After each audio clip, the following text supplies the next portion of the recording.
Capítulo 4. A conduta do crente no mundo.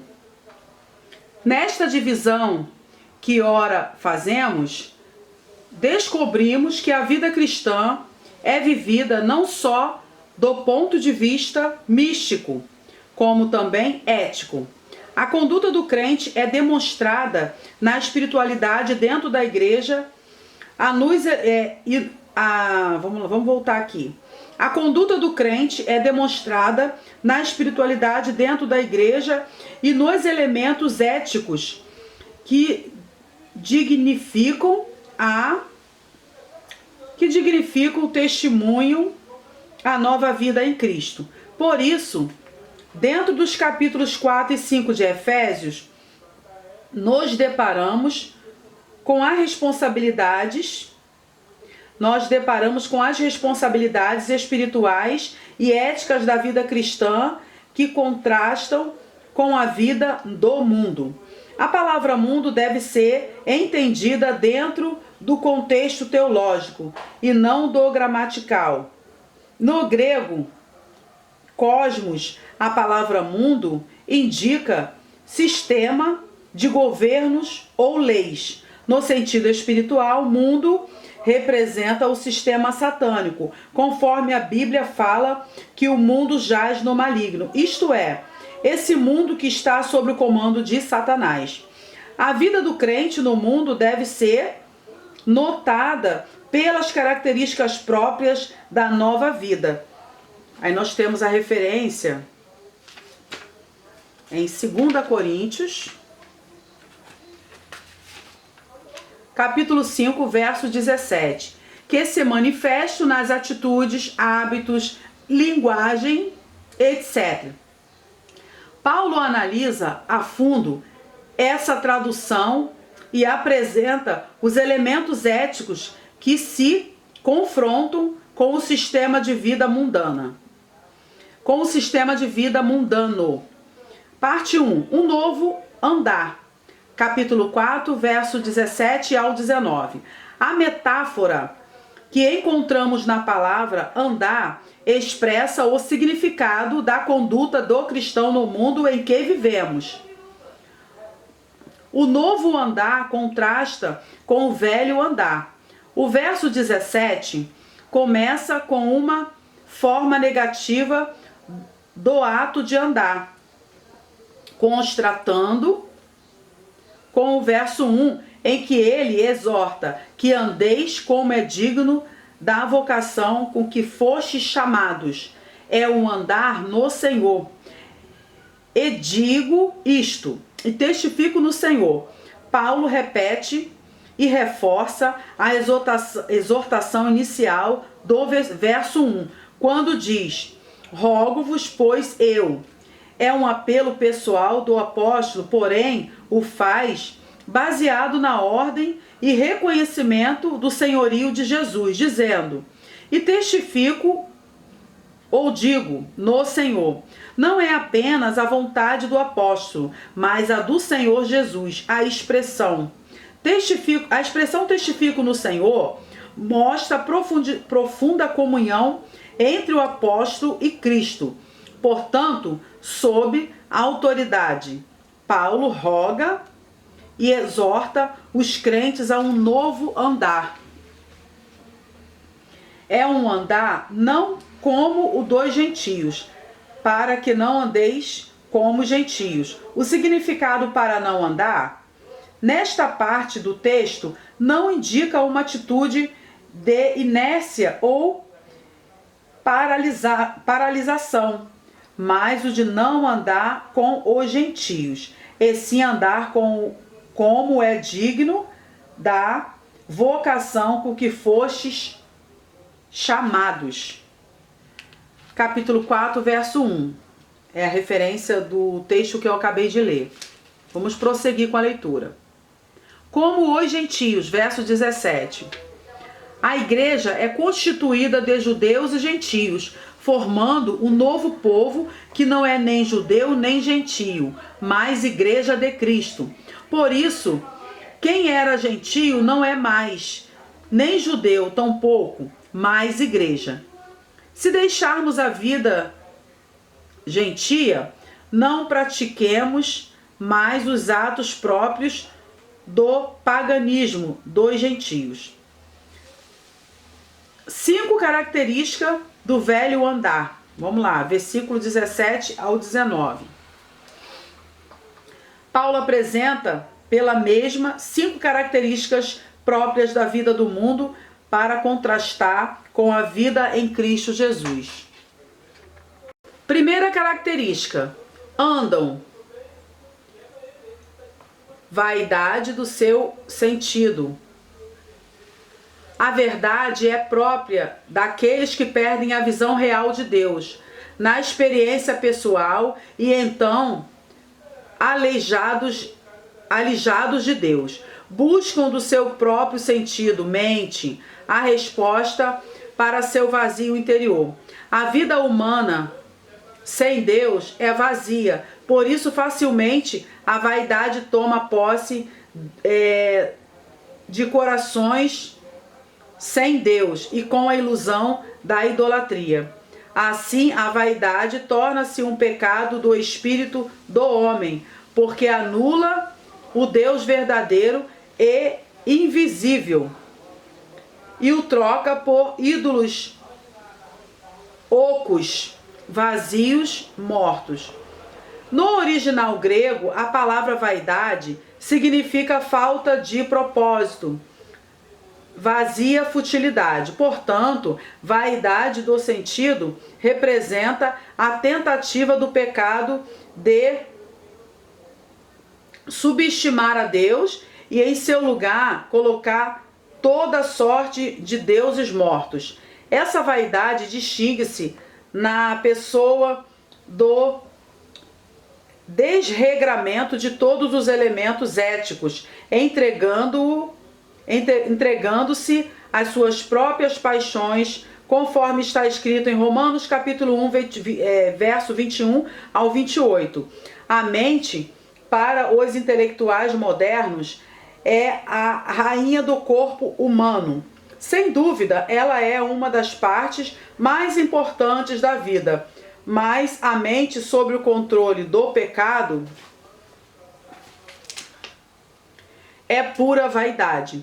O crente, sob o controle do Espírito, submete sua mente a ele e recebe a iluminação para compreender o significado da vida. A mente dos homens pecadores fica reduzida à vaidade. A diferença entre o crente e o mundano é que o crente anda na direção do Espírito que controla a sua mente, não havendo lugar para a vaidade. Segundo características, andam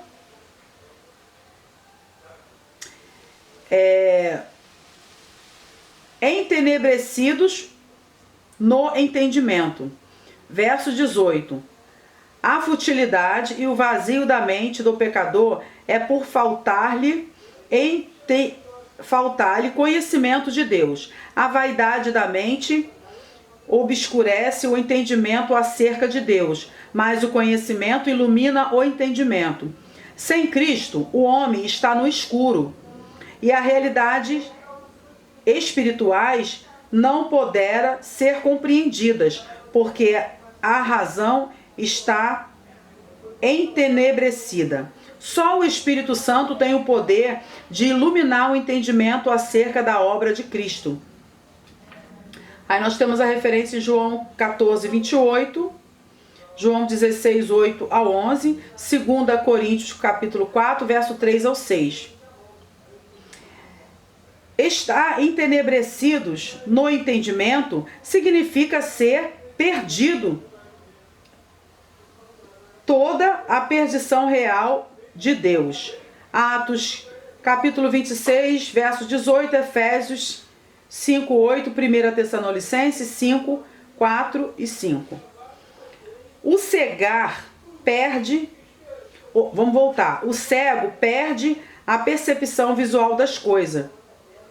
Espiritualmente, o mundo dos homens pecadores é escuro, sem luz. Só Cristo, que é a luz do mundo, aí tem referência a João 8,12, e os crentes em Cristo, que são a luz do mundo. Mateus 5, 15 e 16. Resplandecem mediante a obra do Espírito Santo. A obscuridade espiritual, quer dizer trevas, indica a visão alienada de Deus, pois são pecadores e seus caminhos são maus, porque odeiam a luz. Vamos voltar aqui. Porque odeiam a luz, andam nas trevas. Ou melhor, amam as trevas, que é o correto.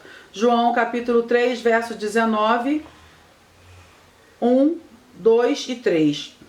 Terceira característica: estão separados da vida de Deus, verso 18. Na versão brasileira, a frase parece mais clara quando diz: alienados da vida de Deus. Nestes mesmos versículos, notamos as palavras entenebrecidos e separados, alienados, que indicam que o estado anterior do homem no Éden, antes da queda, era de luz. Inverso de entenebrecidos, isso mesmo. E de vida inversa de separados da vida de Deus. Estar separados da vida de Deus é estar morto espiritualmente. Não é especificamente vida física, mas vida espiritual. Qual é a razão dessa alienação do homem em relação a Deus? A sequência do texto dá a resposta, dizendo: pela ignorância que há neles, pela dureza de seu coração, verso 18, que podemos entender nesta resposta. Notemos que a resposta apresenta duas coisas: ignorância e dureza de coração. A ignorância dos gentios resulta da vaidade do seu sentido, do entenebrecimento da mente, da alienação de Deus. A ignorância espiritual é a falta do conhecimento de Deus e da sua revelação maior, Jesus Cristo Salvador. A palavra foi revelada, o mistério escondido, a sabedoria de Deus, conforme ele escreveu aos Coríntios. E falamos a sabedoria de Deus oculta em mistérios, o qual Deus ordenou antes dos séculos para nossa glória, a qual nenhum dos príncipes deste mundo conheceu, porque se a conhecessem, nunca crucificariam ao Senhor da glória. 1 Coríntios capítulo 2, versos 7 e 8. O conhecimento de Deus não é apenas intelectual, mas implica num conhecimento experimental com Deus através da aceitação de Jesus Cristo, como a revelação máxima de Deus e a contínua comunhão com Ele, que dá o golpe certeiro na ignorância. A segunda razão apresenta a dureza do coração, no verso 18, como um dos pecadores que fere frontalmente a santidade de Deus. No grego, a palavra poroses significa dureza, mas especificamente endurecimento com o sentido de petrificar. A palavra coração indica a sensibilidade do sujeito. Ter o coração endurecido significa ter perdido toda a sensibilidade espiritual, em que a consciência é completamente neutralizada. O homem interior é indicado pela palavra coração. E quando o coração endurece, significa que o homem interior tornou-se insensível para com Deus. A dureza de coração é um dos pecados do espírito do homem. É a barreira levantada pelo orgulho e a vaidade que impedem a comunhão com Deus. É a tentativa de o homem colocar-se numa posição unilateral em Deus, ou melhor, unilateral com Deus. Quarta característica: havendo perdido todo o sentimento, depois que a consciência é cauterizada e os sentimentos em relação a Deus são amortecidos, o homem perde a direção e torna-se peregrino e solitário. O texto é uma continuação do versículo 18 e indica que depois de ter perdido os sentimentos naturais para com Deus, o homem fica exposto ao pecado. Romanos 1, 21 ao 29. Quarta característica: se entregam à dissolução. Mais uma vez, a ausência do sentimento, de sentimentos puros e a neutralização da consciência mostram o estado atual do homem sem Deus. Visto que se entregaram à dissolução, Deus os entregou à imundície. Romanos capítulo 1, verso 24. Isto é, Deus os deixava à mercê de suas próprias paixões. O sentido da palavra dissolução é a inversão de valores. Faz parte da dissolução toda a impureza, está no verso 19. Tudo isso significa uma prontidão desenfreada para o pecado. Na sequência da frase está escrito: para com as avidez cometeram toda a impureza. A palavra avidez no original grego aparece com varosidade.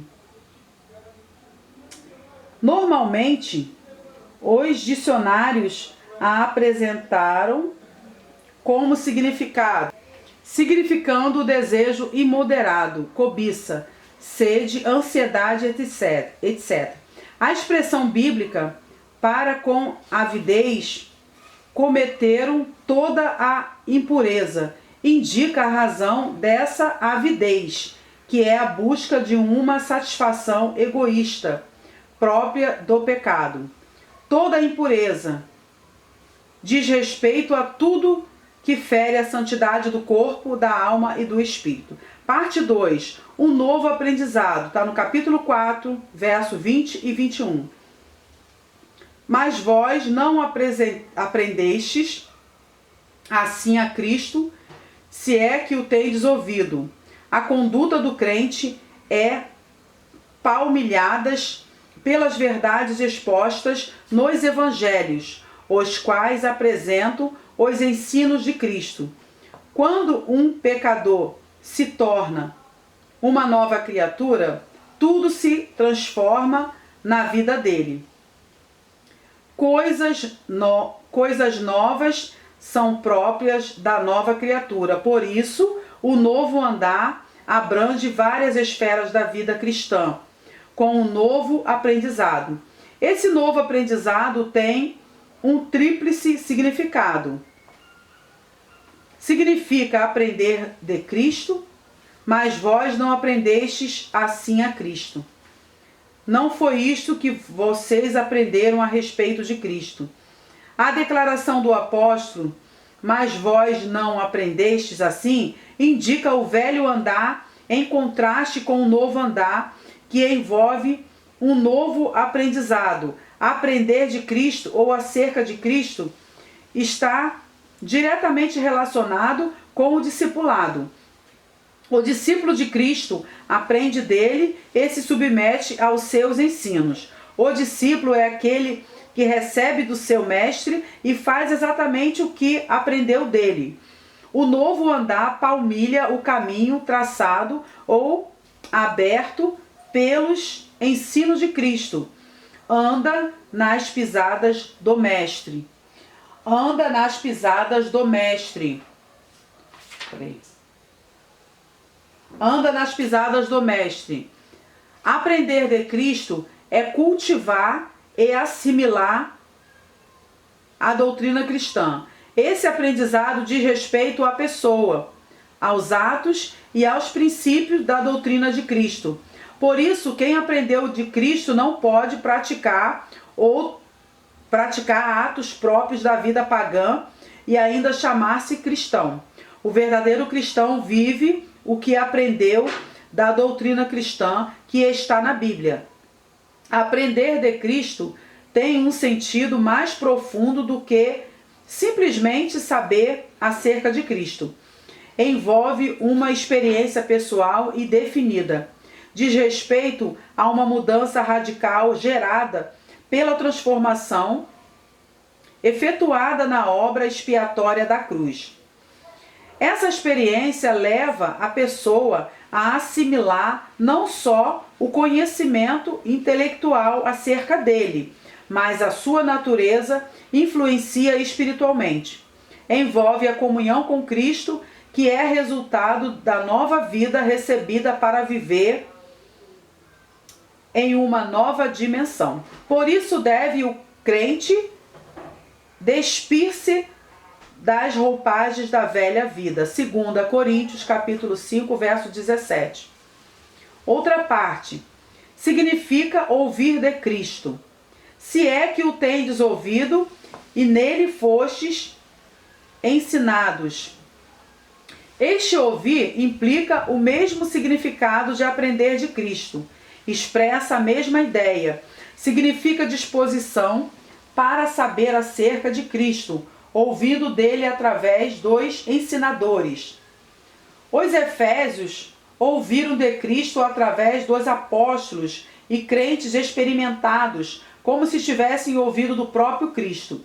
O pregador ou ensinador, quando apresenta a doutrina de Cristo sobre a unção do Espírito Santo, interpreta o sentimento, a força e a graça de Cristo. Observemos a continuação do texto. E neles fostes ensinados, que dá a ideia de que Cristo é quem ensina. Ele pode ensinar-nos de várias maneiras a sua doutrina, mas destaquemos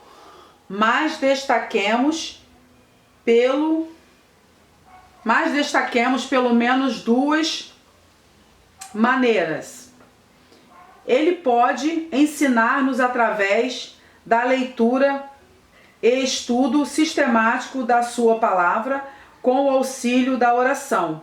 Com sua presença real em nosso interior, seremos guiados a compreender a sua palavra. Em segundo lugar, ele pode ensinar-nos através de pessoas que usa para aprender a sua palavra. Significa assimilar a verdade de Cristo. Como está a verdade em Jesus, a palavra verdade exprime o conteúdo dos ensinos de Cristo. A verdade pessoal de um pregador pode contrastar com a verdade de Jesus. A doutrina de Cristo deve ser ensinada de acordo com a verdade de Cristo, que contrasta com a vaidade do sentido. Que contrasta com a vaidade do sentido dos gentios.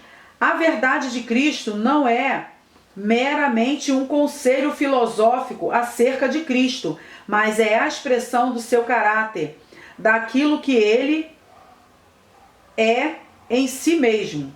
Ele disse, identificando-se numa declaração: eu sou o caminho, a verdade e a vida. João 14,6. Portanto, o novo aprendizado envolve a assimilação da verdade de Cristo.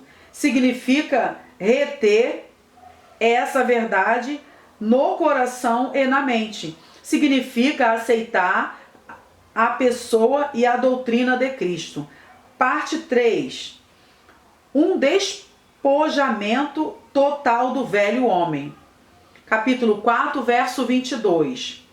O significado da palavra despojar ou despojamento é despir, desapossar, privar de posse, etc. O autor da carta em estudo aconselha e ordena ao mesmo tempo, dizendo que vos despojeis do velho homem, significa tirar toda a roupagem da velha natureza, para vestir a nova roupagem do novo homem. É o abandono das vestes do velho homem, corrompidos pelos desejos do engano. Esse despojamento está entendido mediante o conhecimento das 3 considerações abaixo. Vamos lá. 3.1. Quem é o velho homem? Verso 22. Que vos despojeis do velho homem. Diz respeito à velha vida do pecado, vivida antes de conhecer a Cristo. Esse velho homem é conhecido por várias designações, como velha natureza, natureza pecaminosa, velho eu, velha criatura, homem natural, homem carnal, etc. Todas essas designações têm um sentido espiritual e normal. A grande batalha do crente está no confronto entre 2 forças. Essas 2 forças são o velho homem e o novo homem. O velho homem e o novo homem chocam-se, contrastam-se e não ficam no mesmo nível de força. Um deles sempre está em superioridade e procura derrotar o outro. A vitória ou a derrota de um ou outro só acontece na morte física. O novo homem deve estar revestido de Cristo para vencer o velho homem. Caso contrário, o velho homem dominará o novo e as consequências serão desastrosas no plano espiritual. O trato passado, 3.2, o trato passado. Quanto ao trato passado, na tradução ele diz, e quanto à antiga maneira de viver, entende-se por trato passado o procedimento anterior. Diz respeito à velha conduta que não deve influir na nova maneira de viver, isto é, na nova vida em Cristo. A preocupação do autor da carta é quanto às manifestações próprias da velha natureza que procuram envolver novo homem. o novo homem.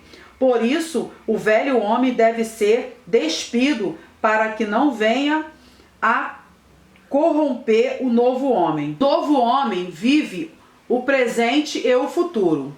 O passado, para o novo homem, deixou de existir para que possa alcançar o seu objetivo, Cristo.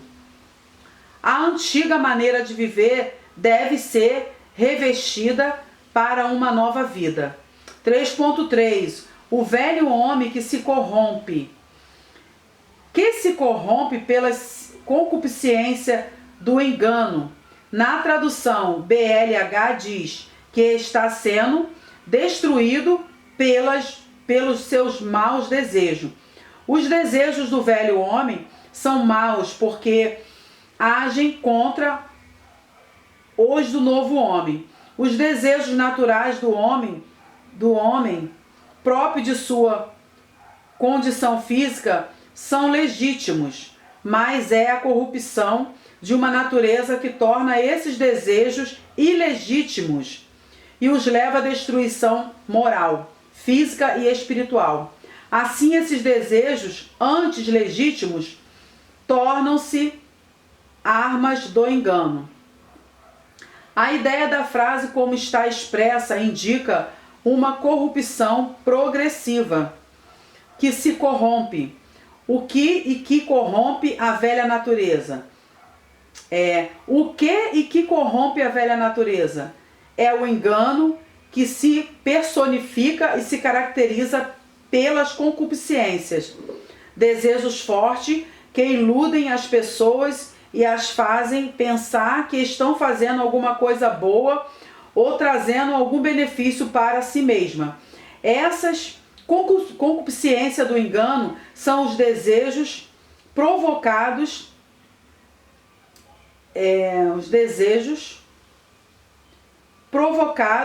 os apetites que à primeira vista parecem bons e prazerosos, mas trazem destruição à morte. São prazeres que corrompem, que mudam. São prazeres que corrompem, que roubam as forças da nova vida, se não forem detidos pelo sangue de Jesus. 1 João, capítulo 1, verso 7. As concupiscências se manifestam para perverter os desejos puros e legítimos. Elas são forças carnais desordenadas, ilegítimas e impróprias num ser humano normal, muito especialmente no crente em Cristo. Essas concupiscências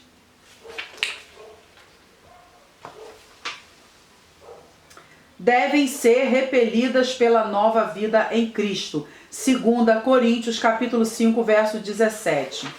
Parte 4.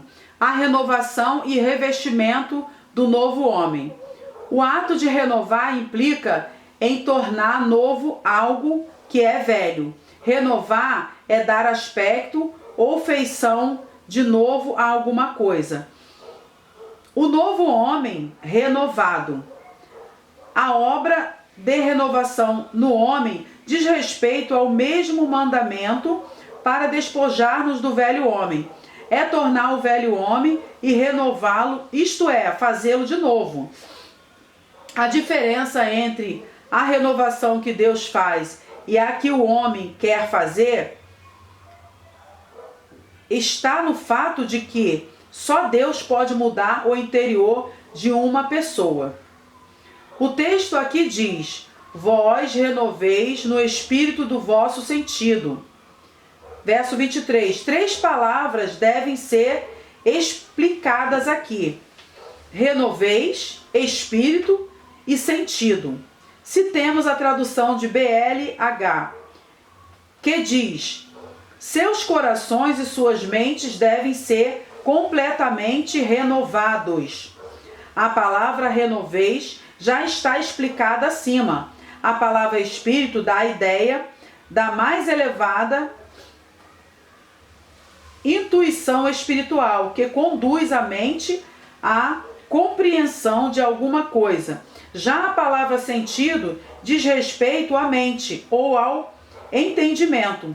A mente e o espírito, quando dominados pelo velho homem, não podem sentir nem compreender claramente certos mistérios espirituais. O homem espiritual, por sua vez, possui uma nova mente, por isso pode entender tais mistérios da vida. O ato de renovar aqui no texto não quer dizer que o velho homem será perfeito, mas que o novo homem está continuamente renovado, restaurado, para que não venha a desvanecer-se nunca. Essa renovação implica a constância. Essa renovação implica a constante manifestação da nova vida, num aprimoramento dia a dia. A palavra espírito aqui diz respeito mais a numa disposição espontânea da mente para a renovação. O novo homem revestido. Se renovar Se renovar o novo homem implica em mantê-lo restaurado e rejuvenescido espiritualmente. Revestir o novo homem diz respeito ao novo mundo, ao novo modo de ser desse novo homem. Deve-se levar em conta o fato de que o novo homem manifesta-se na pessoa que, tendo aceito Cristo no coração, tornou-se uma nova criatura. Esse novo homem é notado pelas ações, que a velha criatura já não existe. Se não existe, resta tão somente vestir-se esse novo homem com as roupagens da justiça e da santidade. No verso 23, a mente deve ser renovada, isto é, vivificada pelo Espírito Santo. De que modo o novo homem é revestido? O próprio texto responde a segundo Deus. O próprio texto responde. Letra A, segundo Deus. Letra B, criado. C, em justiça e verdadeira santidade. A primeira resposta, segundo Deus, indica que ninguém, nem instituição alguma, nem instituição humana alguma poderia fazer um novo homem, só Deus. O novo homem só existe segundo Deus, nunca segundo a religião, nem segundo a educação, etc. A segunda resposta está numa palavra, criado. Na verdade, essa palavra tem um sentido mais de recriação ou uma segunda criação. Não se trata de criação física, mas espiritual. João 3, 3 ao 6.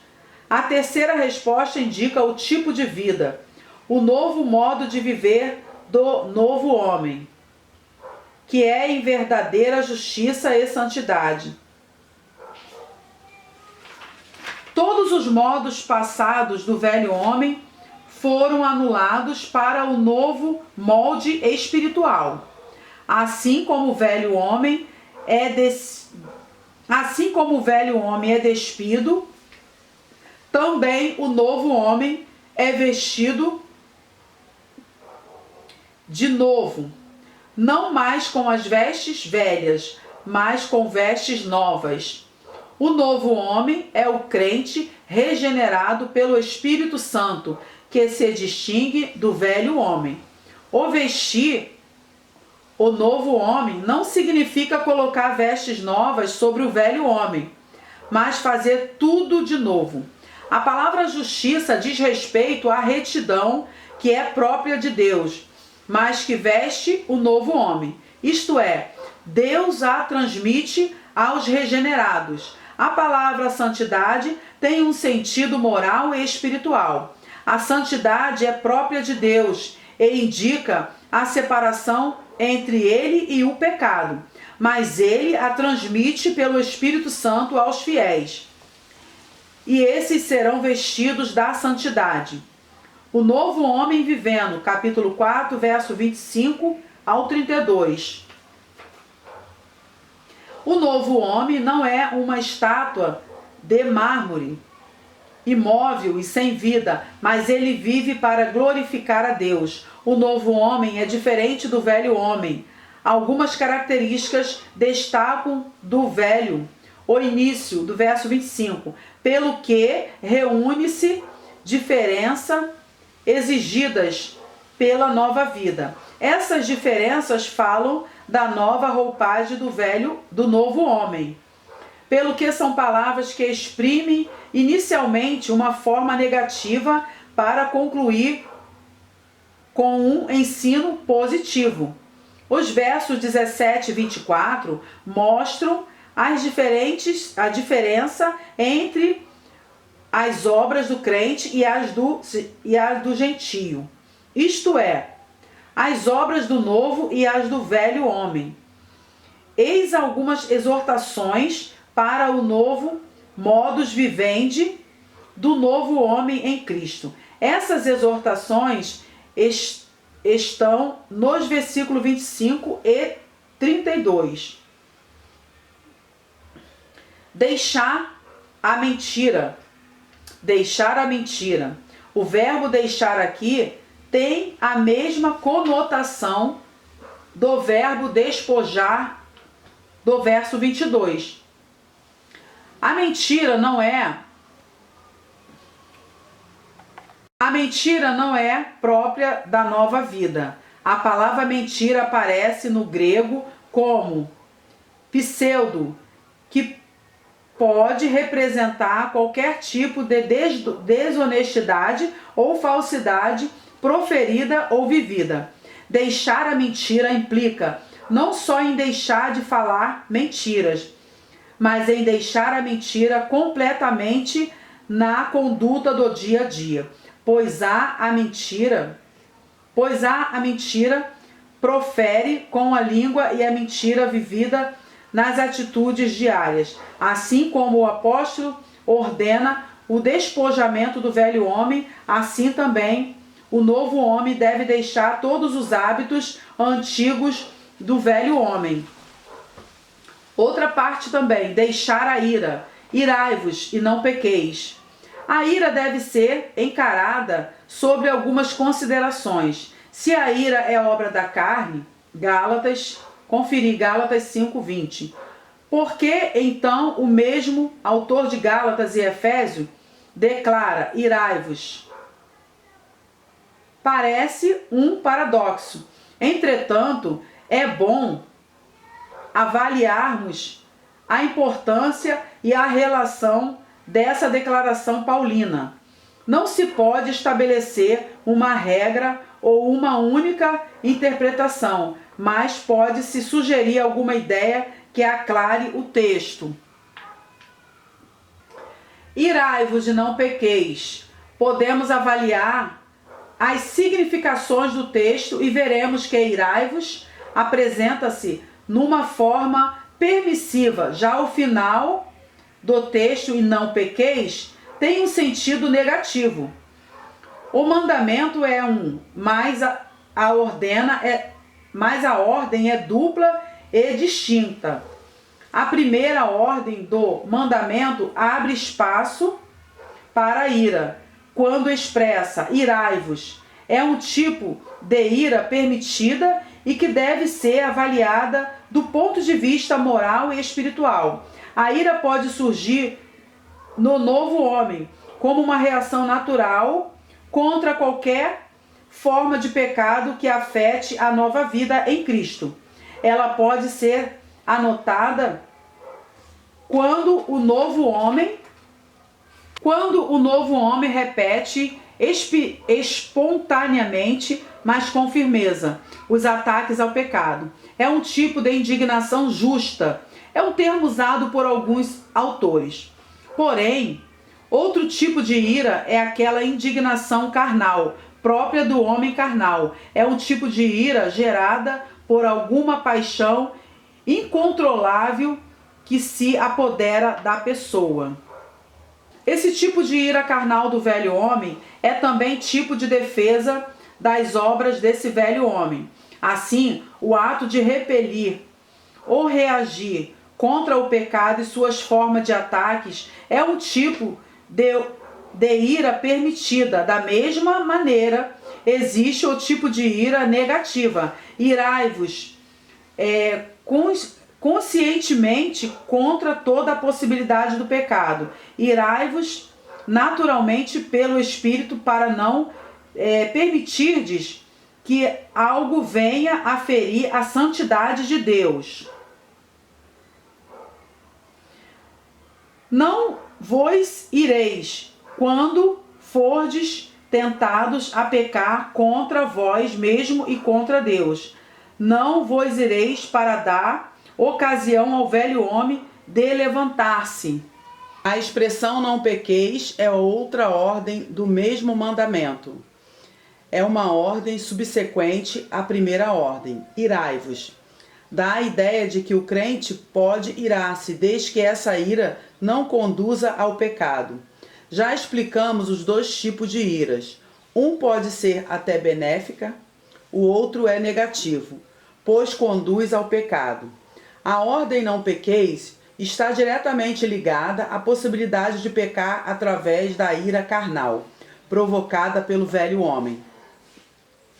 No final do versículo 26, Paulo disse: não se ponha o sol sobre a vossa ira.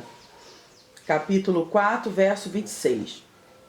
O significado dessa frase em termos cristãos é que a ira, justa ou não justa, não deve ser alimentada nem mantida. Não se ponha o sol é o mesmo que dizer: não permita que sua ira perdure até que o sol se ponha no acaso. A ira deve ser abafada. Temos a referência Russell N.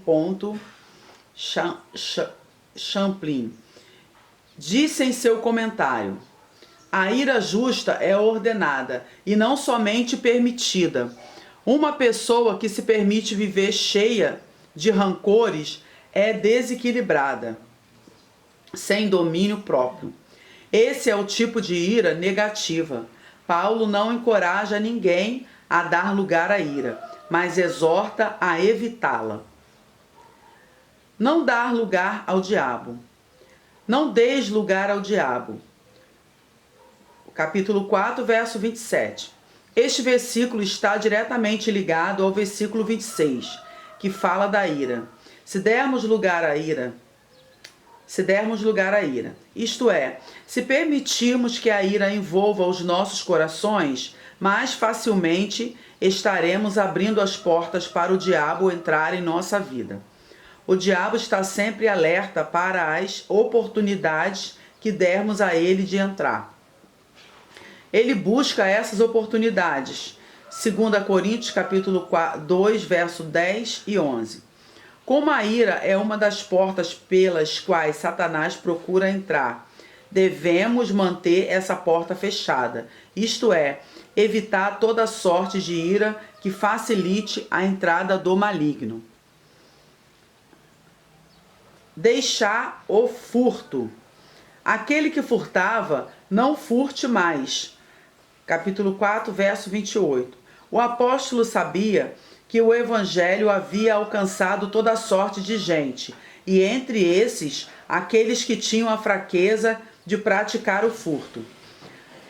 A palavra furtar ofende a muita gente. Entretanto, ela é muito atuante nas ações de muitos crentes.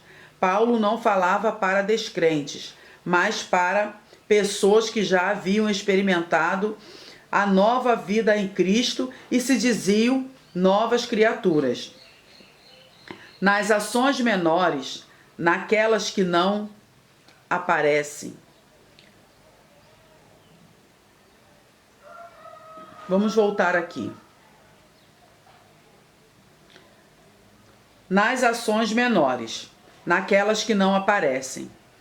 Furtam nas arrecadações legais do governo, nos dízimos, nos negócios particulares, etc. Malaquias capítulo 3, verso 8 ao 10. Romanos capítulo 13, verso 7. Furto significa apropriação indébita. Portanto, furtar implica em desobediência a uma lei moral e divina que diz: não furtarás. Êxodo capítulo 20, verso 15. Furtam-se até direitos, não apenas coisas ou objetos. A Bíblia diz que Absalão furtava o coração do povo de Israel contra seu pai Davi. Segundo Samuel, capítulo 15, verso 6. Paulo fortalece a recomendação do que o novo homem deve deixar para sempre os hábitos antigos do velho homem. Hábitos que parecem naturais são antinaturais para a nova vida em Cristo Jesus. 2 Coríntios capítulo 5, verso 17. Novos hábitos que se contrapõem à velha vida tomam parte da nova criatura. Ao invés de furtar, agora trabalha honestamente, manifestando com isto, um novo propósito na vida. 1 Tessalonicenses, capítulo 4, verso 11 e 12. 2 Tessalonicenses, capítulo 3, verso 10. Deixar a palavra torpe. Não saia da vossa boca nenhuma palavra torpe. Que é a palavra torpe? É a palavra impudícia, indecente, obscena, asquerosa. Este mandamento tem muito a ver com o linguajar do crente. A linguagem do novo homem é pura, simples e sem malícia. O novo homem tem sua língua sob o controle do Espírito. Por isso sua linguagem é sadia. A palavra torpe no grego é sapros, que significa podre. É indicada para representar carnes estragadas, mal cheirosas. Figuradamente, a palavra torpe dá a ideia de coisa má, estragada e imoral. A conversação do crente não deve conter torpeza, isto é, aquilo que é próprio do mundo. Nossa linguagem deve ser como sal, que evita a putrefação. Jesus declarou aos discípulos: vós sois o sal da terra. Mateus 5,13. Não entristecer o Espírito Santo. E não entristeçais o Espírito Santo de Deus. Capítulo 4, verso 30. Esta expressão não está separada do contexto doutrinário de Paulo. Não é uma frase isolada dentro do texto, mas está diretamente ligada às exortações do novo modus vivendi do novo homem. A mentira, a ira, o furto e a palavra torpe são suficientes para entristecer o Espírito de Deus. Por que razão podemos entristecer o Espírito Santo? Em primeiro lugar, porque ele habita no crente, e qualquer coisa que seja imprópria ao novo homem magoa o Espírito Santo. Qualquer ato físico que profane o nosso corpo, que é templo do Espírito Santo, pode entristecê-lo. Uma das razões por que não devemos entristecer o Espírito que habita em nós está na declaração do próprio texto que diz: no qual estáis selados para o dia da redenção. Capítulo 4, verso 30. Este selo aqui é a marca de propriedade. É conhecido e reconhecido pelas características próprias do Senhor dessa propriedade, o qual é Cristo. Ninguém pode rasurar ou rasgar esse solo, que é a pessoa do Espírito Santo. Esse selo, ninguém pode rasurar ou rasgar este selo, que é a pessoa do Espírito Santo. Este selo não é batismo com o Espírito Santo, nem tampouco batismo nas águas. Na verdade, esse selo indica o direito de posse de Cristo, para o qual estamos guardados, selados para o dia da redenção, que é o da sua vinda. Que tipo de redenção é este? A redenção deve ser compreendida sob 3 etapas ou tempos distintos. A redenção no passado diz respeito à salvação recebida, isto é, redenção da pena do pecado. A redenção no presente tem um sentido dinâmico, pois ela é conquistada mediante a vitória do novo homem contra o poder do pecado que rodeia a vida do crente. A redenção no futuro, para a qual estamos selados, é a libertação total do corpo do pecado, através da ressurreição do corpo corruptível num corpo incorruptível, bem como a transformação dos corpos dos crentes no arrebatamento da igreja. 1 Coríntios capítulo 15, versos 51 a 53. Uma vez escondido o significado da redenção, sabemos que o Espírito Santo não deve ser entristecido, porque ele opera em nós a vida espiritual. Há o perigo de perder-se o Espírito Santo para sempre com o chamado pecado imperdoável. é o pecado consciente e espontâneo que uma pessoa comete contra o Espírito Santo. É o pecado da rejeição ou o pecado que uma pessoa pode cometer ou atribuir ao Espírito Santo obras satânicas. Tirar fora todas as manifestações pecaminosas. Comecemos as considerações iniciando com o final da frase: seja tirada de entre vós. O quê? Toda amargura e ira, e cólera, e gritaria, e blasfêmias, e toda a malícia. No versículo 31. Todas as ações próprias do velho homem não devem interferir na nova vida. Todos os hábitos negativos devem ser repudiados para que a nova vida em Cristo seja plena e vitoriosa. Toda amargura, tanto de palavras como de espírito, deve ser retirada do coração para que o Espírito Santo tenha livre acesso em nós, sem ser entristecido. A palavra amargura aparece no grego como piklia e significa ter uma disposição dura, maliciosa e inclinada para as contendas.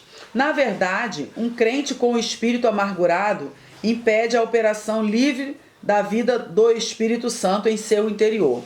A amargura torna as pessoas duras e insensíveis, criando um dos maiores obstáculos à operação divina. E ira e cólera. Essas duas palavras são inseparáveis. A diferença pode ser notada quando uma pessoa se deixa dominar pela ira, e a ira arraiga-se de tal forma no seu coração e na sua mente, que o resultado atrai a cólera, isto é, um ódio profundo. A ira e a cólera são antagônicas à benignidade e à bondade, que são partes do fruto do Espírito. Gálatas capítulo 5, verso 22. E gritaria.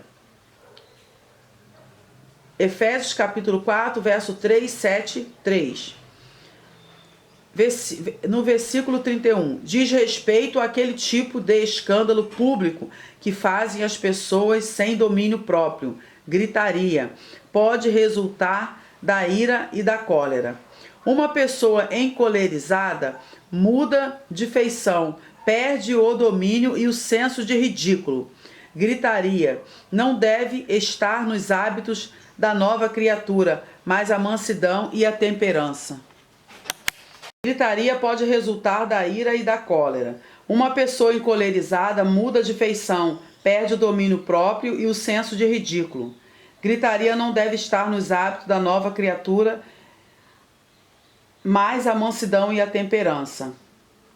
Blasfêmias, ainda no verso 31. Que são blasfêmias? São palavras injuriosas que ferem a santidade de Deus e a integridade moral e espiritual de pessoas honestas. Blasfêmias podem ser aqueles atos maldosos com o fim de provocar injúrias.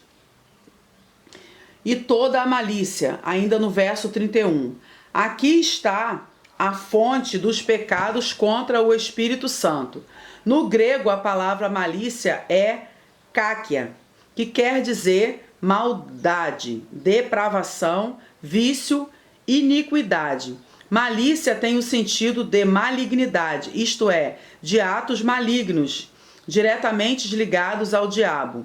Romanos capítulo 1, verso 29, Colossenses capítulo 3, verso 8. São próprias do velho homem. Essas ações devem ser repelidas pelo novo homem. A exortação final. Antes sedes uns para com os outros benignos, misericordiosos, perdoando-vos uns aos outros, como também Deus vos perdoou em Cristo. A exortação sede benignos apela para a gentileza e a benevolência que representam realmente o novo modus vivendi do crente. Quem nasce do Espírito tem as características do Espírito e o fruto do Espírito, Gálatas 5:22. É também benignidade. Esta palavra significa bondade, bondoso, útil, amoroso, gentil. Sede misericordiosos. Significa ser compassivo, ter o coração terno para compreender as fraquezas e perdoar. Perdoando-vos uns aos outros. Verso 32. Quem não sabe pedir perdão jamais saberá perdoar. O perdão anula as diferenças e alivia as tensões. Cristo foi o maior exemplo de perdoador. Devemos imitá-lo. O velho homem tem dificuldade de perdoar, porque as inclinações da carne são contra as inclinações do espírito. Mas o novo homem é espiritual e sabe perdoar. A força desse texto está na declaração de que Deus nos perdoou. Parte 5. Uma condição especial. Capítulo 5, verso 1 ao 21. A condução do crente no mundo distingue-se mediante algumas condições impostas pela nova vida em Cristo. Envolve uma condição especial, isto é, um tipo de ética social. Este capítulo 5 descreve o comportamento cristão dentro da nova perspectiva espiritual em relação ao mundo em que vivemos. A primeira condição nos coloca na posição de filhos amados. Vamos voltar aqui. A primeira condição nos coloca na posição de filhos amados, que procuram assimilar o caráter do Pai Celestial, imitando-o. Imitando a Deus como filhos amados. Já está no capítulo 5, verso 1. Sede, pois, imitadores de Deus como filhos amados. A palavra imitadores, no original grego, mimetai, que tem a forma verbal mimeomai, significa seguir, copiar. Duas coisas emergem deste versículo: a paternidade de Deus e a filiação, num relacionamento de amor, pilei, amor de família. O apóstolo nos coloca dentro da família de Deus como filhos amados. Cristo é o modelo por excelência. É o Filho unigênito. João capítulo 3, verso 16. E nós fomos feitos filhos de Deus. João 1, 12. Cristo é o modelo por excelência. É o Filho unigênito. E nós fomos feitos filhos de Deus. O conselho de Paulo é incisivo quando diz: sede imitadores de Deus. Esse conselho aponta para o caráter moral e espiritual de Deus como Pai amado. Devemos imitar a Deus em sua natureza moral, isto é, em sua santidade, que deve influir em nossas atitudes para com Deus e para com os nossos semelhantes e para com nós mesmos. Por nosso próprio esforço, somos incapazes de imitar a Deus, mas com a ajuda do Espírito Santo, podemos imitar a Deus e Pai. Vamos voltar aqui. Mas com a ajuda do Espírito Santo, podemos imitar a Deus Pai. É natural que os filhos tenham as características dos pais, assim também na esfera espiritual. Como novas criaturas e feitos filhos de Deus, como novas criaturas e feitos filhos de Deus, compartilhamos da sua natureza e dos seus atributos morais e espirituais. Mateus, capítulo 5, verso 44 a 48, 1 Pedro 2, 21. Como filhos amados, porque somos o resultado do grande ágape, amor divino, pelos homens. João 3,16, Romanos 5,8. A aceitação espontânea ao amor de Deus é que seu Filho Jesus capacitou-nos a tornarmos filhos de Deus. Somos filhos amados, porque fomos gerados pelo grande amor do Pai Celestial. Exemplificando-se em Cristo, e andai em amor como também Cristo vos amou. o imperativo do amor. Andai em amor implica na manifestação do amor recebido do Pai Celestial para com os vários níveis de relações sociais e espirituais. Andai, estar no imperativo, implica movimento e progresso. O mesmo amor, a mesma compaixão, o mesmo ideal de Cristo deve servir de modelo para o crente. O amor motivador de Deus.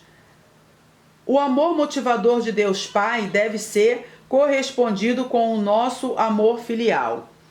É amor respondendo ao amor. É amor dando-se como Cristo deu-se a si mesmo. Gálatas 2:20. 1 João 3:16. Cristo foi o exemplo sublime e incomparável de amor a ser imitado e vivido. A expressão máxima do amor. E se entregou a si mesmo por nós. O ato de Cristo entregando-se à morte por nós é a expressão máxima do amor. No exemplo de Cristo, resume-se a grandiosidade desse amor expresso em renúncia a si mesmo em favor daqueles que ele amou. Esse é o exemplo a ser imitado em termos de amor. O cheiro suave do amor. Em oferta e sacrifício a Deus em cheiro suave.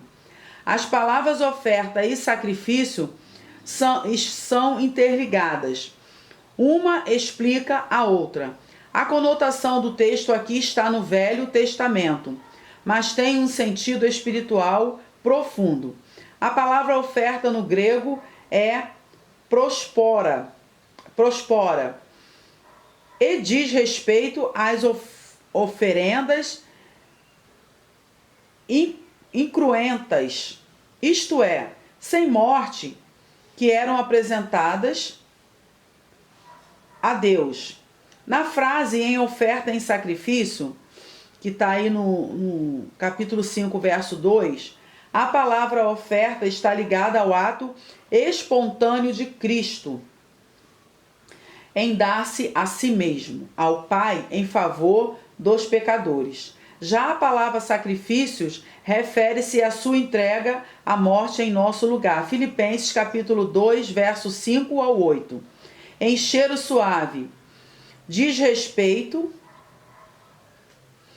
continuando aqui o texto, em cheiro suave diz respeito à aceitação da oferta e do sacrifício, resultando com isto a nossa reconciliação com Deus.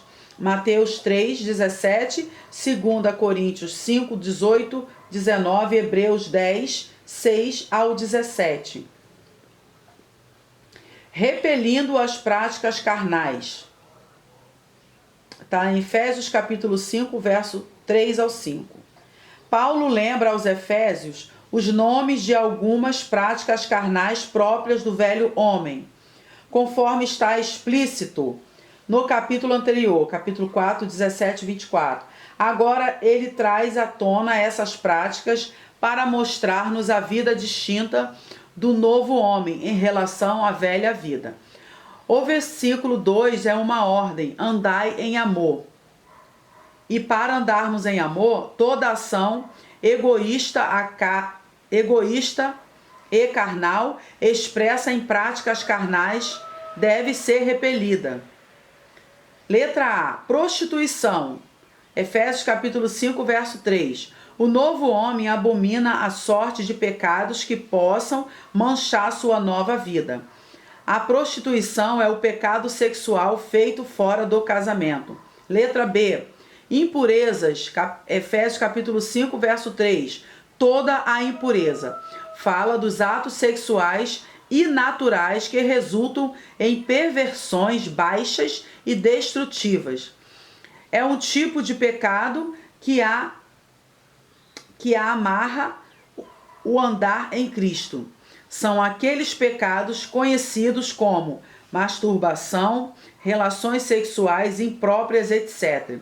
A vida do crente deve ser santa em todos os seus atos. Letra C. Cobiça.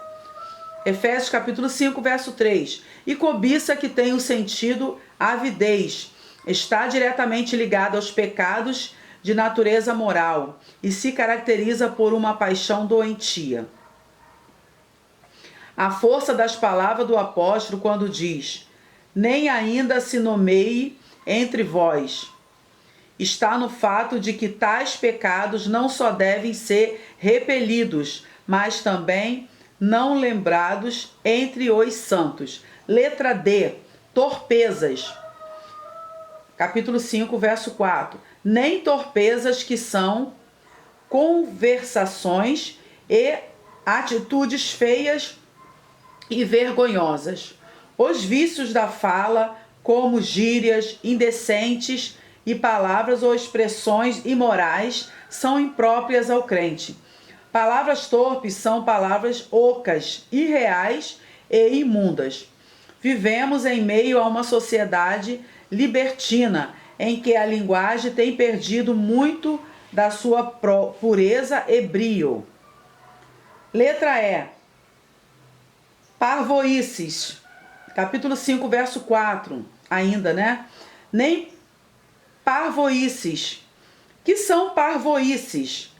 São palavras vãs, sem razão de ser, tais qual o bêbado que fala coisas sem utilidade. O crente deve ter uma conversação sábia, que resulte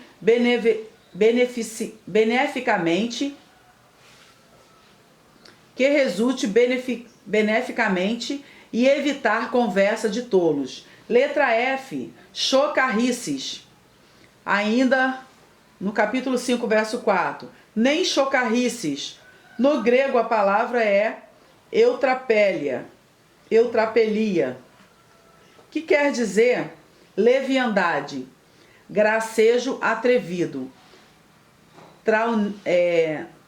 truanice. A chocarrice tende à obscenidade. O novo homem evita certas brincadeiras tendenciosas e carnais. Não é errado ser espirituoso, isto é, ser alegre e festivo, desde que essa espirituosidade não tome o caminho da obscenidade. Letra G. Coisas inconvenientes que não convém. Coisas como torpezas, parvoices, chocarrices são inconvenientes, pois não edificam espiritualmente nem fazem parte da formação do novo homem. No grego, a expressão aparece num termo, aneco, que significa conveniente, pertencer, ser apropriado, etc. Portanto, o apóstolo aconselha que as coisas não apropriadas ao novo homem devem ser repelidas e, em lugar das obras que não convêm, deve haver ações de graças. Há atitudes cristãs em relação a essas práticas. Ações de graças. As ações de graças têm um significado profundo e ao mesmo tempo simples. Dizem respeito ao espírito de gratidão. Essa atitude de ações de graças deve ser relativa ao meio em que vivemos. O testemunho da nossa fé diante do mundo que nos rodeia expressa-se em ações de graças. Toda a nossa conversação deve promover a paz, a edificação das pessoas com as quais nos relacionamos. Cientificados do perigo. Agora já está no verso 5. O versículo 5 é a ênfase de que Paulo dá à importância do ensino apresentado nos versículos anteriores. Por outro lado, ele fortalece o fato de que todos os crentes já conheciam aqueles perigos e lembra alguns deles como fornicação, impureza, avareza e idolatria, que impedem que se alcance o reino de Deus. Porque bem sabeis isto. É a afirmação de que algo que já sabiam, isto é, já sabiam sido cientificados. é o mesmo que dizer: já estáis cônscios de tudo, basta tomar cuidado. Paulo enfatiza com estas palavras que ninguém era tão ingênuo ou inocentes que desconhecesse aqueles perigos citados no versículo 3 e 4 e repetidos no versículo 5. Todos eram sabedores e estavam convencidos daquelas verdades expostas. No capítulo 5, verso 5, conscientizando-se do juízo divino. Depois de enumerar os pecados que podem levar o homem pecador ao juízo divino, o apóstolo enfatiza um fato inegável e inescapável. Todos os que praticam tais pecados comparecerão diante do grande juízo. Meio de engano. Agora no verso 6. Ninguém vos engane, declaração que fortalece a realidade do juízo divino. O pecado, se não for repelido a tempo, pode iludir com a ideia de que Deus é bom e não condenará ninguém. O diabo usa toda a capciosidade possível para enganar, mas o crente deve resistir ao diabo. Ninguém vos engane com palavras vãs, isto é, argumentos baseados na mentira e na ilusão. Palavras vãs são palavras ocas, vazias, que não convêm à verdade. Porque estas coisas, é a expressão do verso 6, porque essas coisas. Que coisas são estas? São aqueles pecados apresentados no verso 3 a 5, os quais podem colocar o homem sobre a ira de Deus.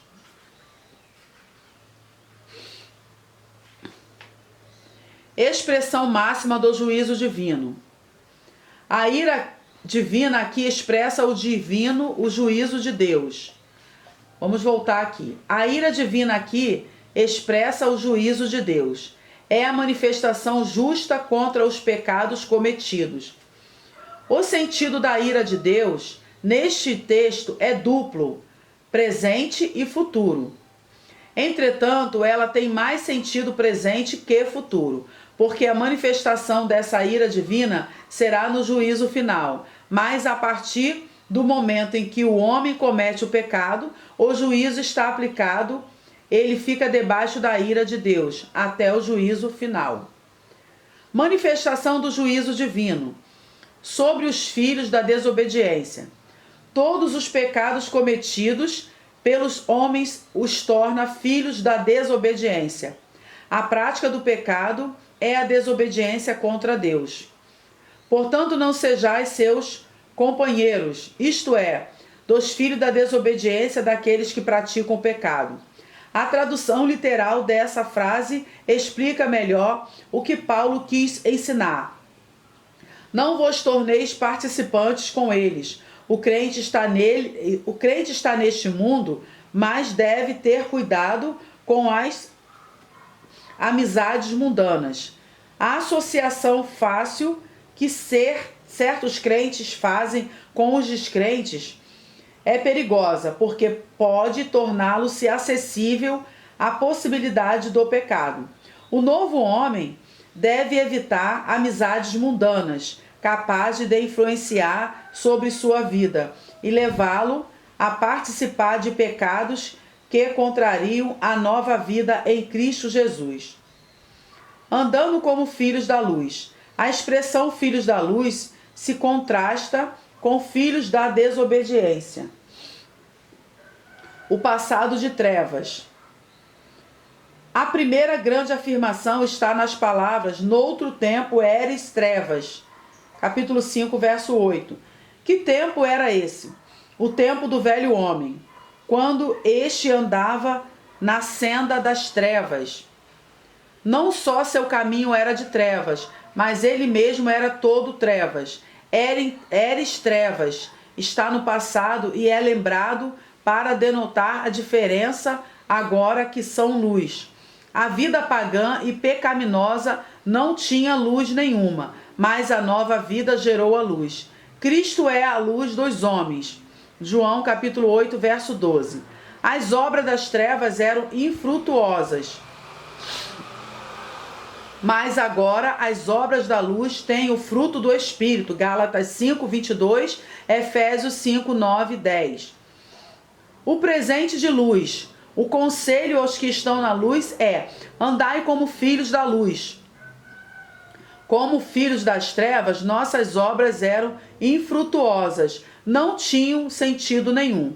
Mas como filhos da luz, nossas obras são a bondade, a justiça e a verdade.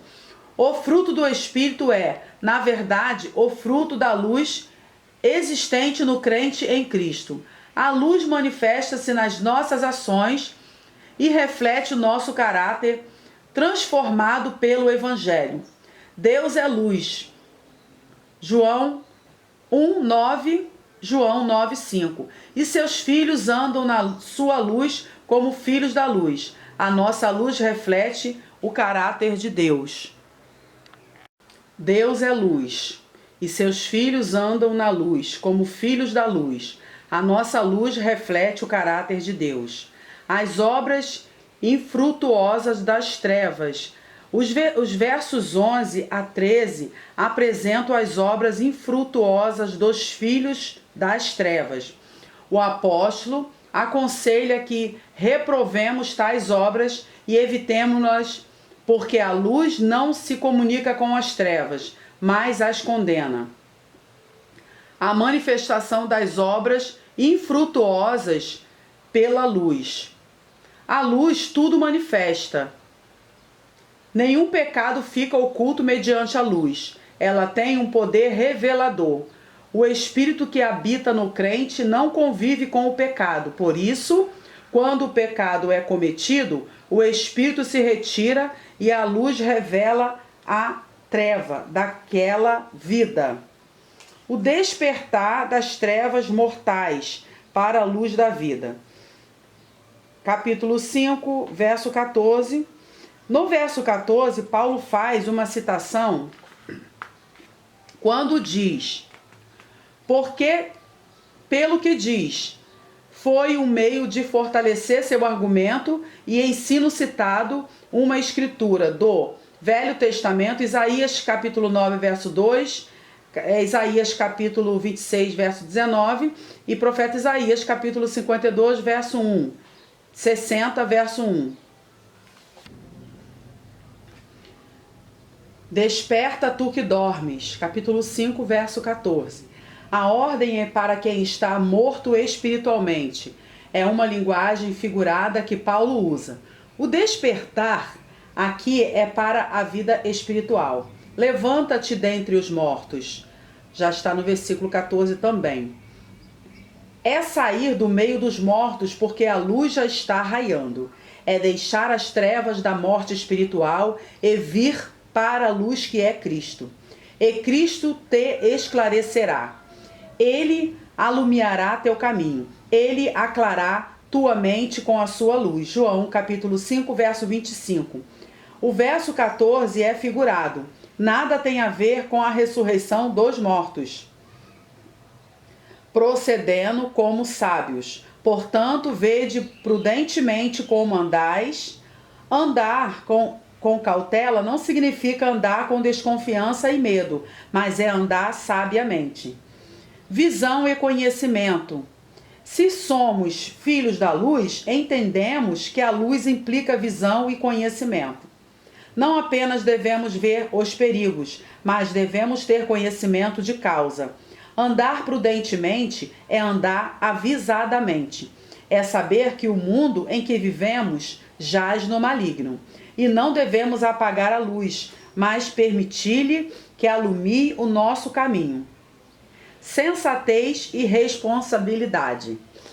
Não como nécios. A palavra nécios no grego é asófos, ou melhor, asopos, que quer dizer insensato.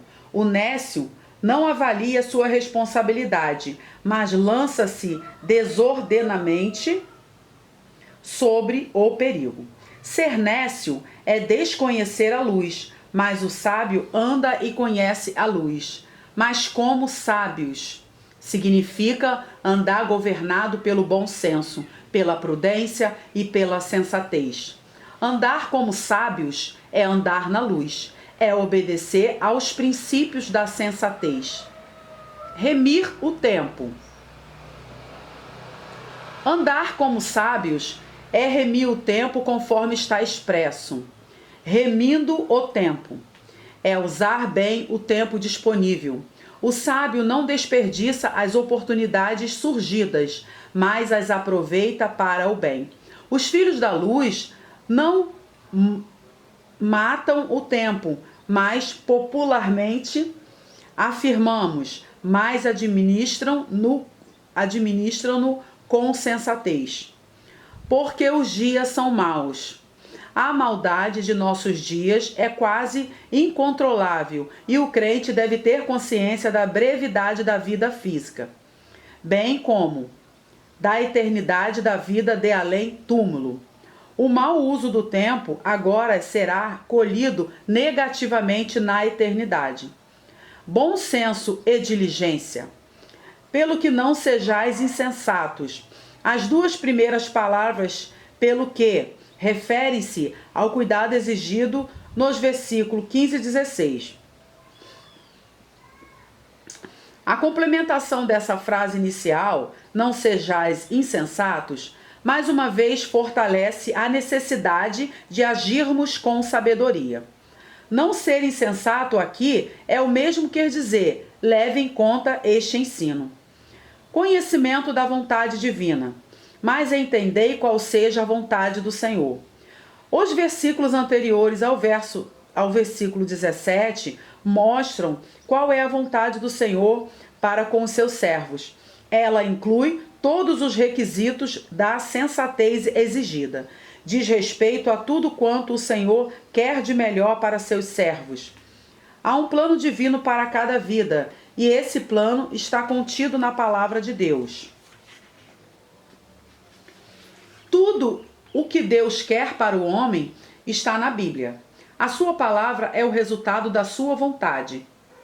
No capítulo 5, verso 8, enchendo-se do Espírito, o sentido duplo do vinho, e não vos embriagueis com vinho em que há contenda, temos aqui uma proibição e uma causa. A Bíblia fala de vinho em dois sentidos. Positivamente, o vinho pode ser uma bebida saudável e nas regiões vinícolas serve para alimentar e fortalecer fisicamente. Figuradamente, o vinho alegra, aformoseia o rosto. Negativamente, o vinho pode viciar a pessoa que o bebe e assim promover desordem moral e física. O deus do vinho era Baco e havia em Éfeso um culto a ele. E os seus cultuadores embriagavam-se e incorriam em atos de dissolação. A palavra contenda fica melhor traduzida por dissolução, que se entende por licenciosidade e desenfreio. A razão para encher-se do Espírito. Mas enchei-vos do Espírito. Paulo apresenta uma fonte e uma causa de prazer muito mais forte e saudável que o encher-se de vinho. Ele apresenta um vinho superior, capaz de dar um tipo de alegria permanente, que é a alegria do Espírito. Os adeptos de Baco criam que esse falso Deus podia encher-lhes de sua força e influência. Por isso, Paulo lhes apresenta o Deus verdadeiro, o único Deus poderoso, capaz de encher-lhe de sabedoria e de toda alegria. Alegria que jamais outro Deus poderia dar-lhes. Enchei-vos do Espírito.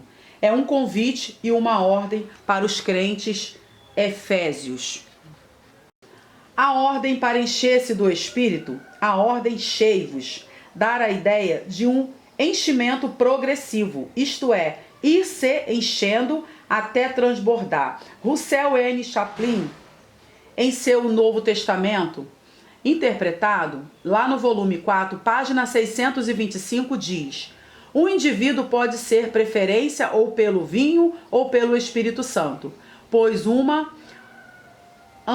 antítese está em foco aqui. O vinho degenera, O Espírito Santo eleva, o vinho conduz ao deboche, o Espírito enobrece, o vinho nos torna bestiais, o Espírito nos torna celestiais. 2 Coríntios capítulo 3, verso 18.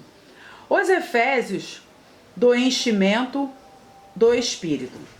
Se o encher-se de vinho conduz o homem ao deboche e à degeneração, o encher-se do Espírito conduz o crente ao louvor e à adoração a Deus. O versículo 19 fala de 3 tipos de louvor e a admiração. Vamos voltar aqui. O versículo 19 fala de 3 tipos de louvor e adoração que resultam de uma vida cheia do Espírito Santo.